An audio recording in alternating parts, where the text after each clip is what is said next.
Public Music presents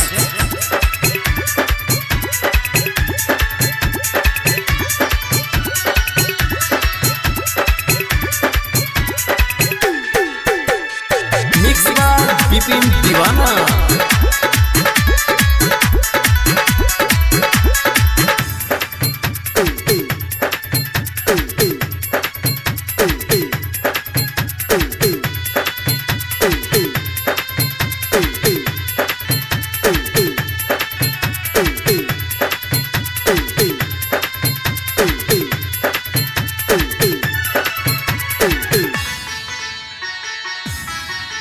तेरी याद मुझे तरपाती भंवरे जब गुनगुन गाती, ख्वाबों में रोज तू आती, हंसते आँखों को तू रुलाती। जहर दे दे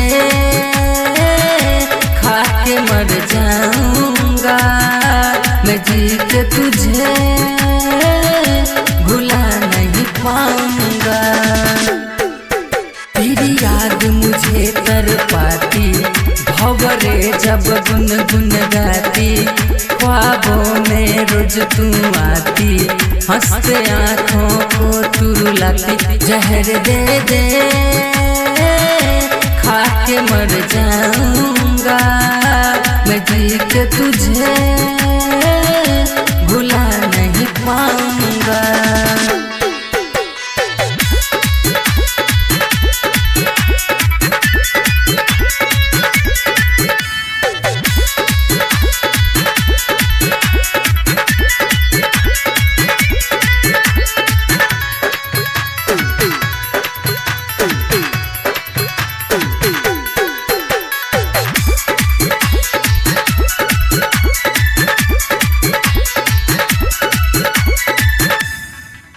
क्या क्या ना सपन दिखाई, मतलब लब की बात आई। मैं भी पागल पर गया था तेरी बातों में हर जाई। क्या क्या ना सपन दिखाई, मतलब लब की बात आई। मैं भी पागल पर गया था तेरी बातों में हर जाई।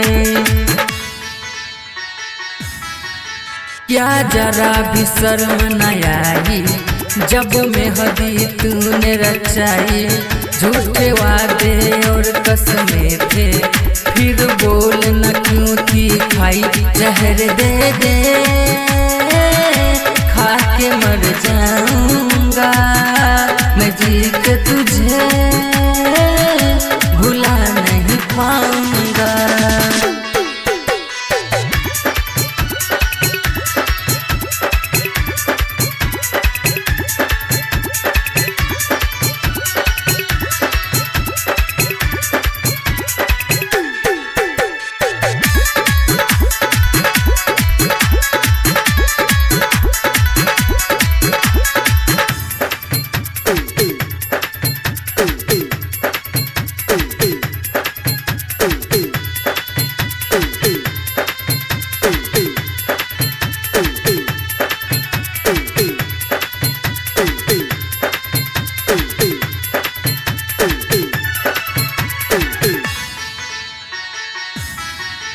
आहें ऐसे ना भरता जो तुझसे प्यारी ना करता, मेरे हाल से कोई ना डरता, पत्थर मुझ पे ना पड़ता।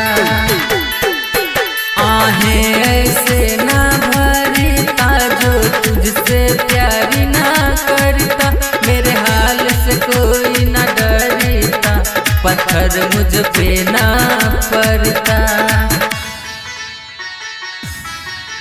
कहरी सब हिंदुस्तानी, तेरी इश्क थी वो तूफानी। विपिन दीवाना से तूने क्यों कर ली बेईमानी। जहर दे दे खा के मर जाऊंगा, मैं जी के तुझे भुला नहीं पाऊंगा। तेरी याद मुझे तरपाती भंवरे जब गुनगुन गाती, रोज तू आती, हंसते आँखों को तू रुलाती। जहर दे दे खा के मर जाऊंगा मैं, जी के तुझे भुला नहीं पाऊंगा। Recording studio public music Dudhpura बाजार।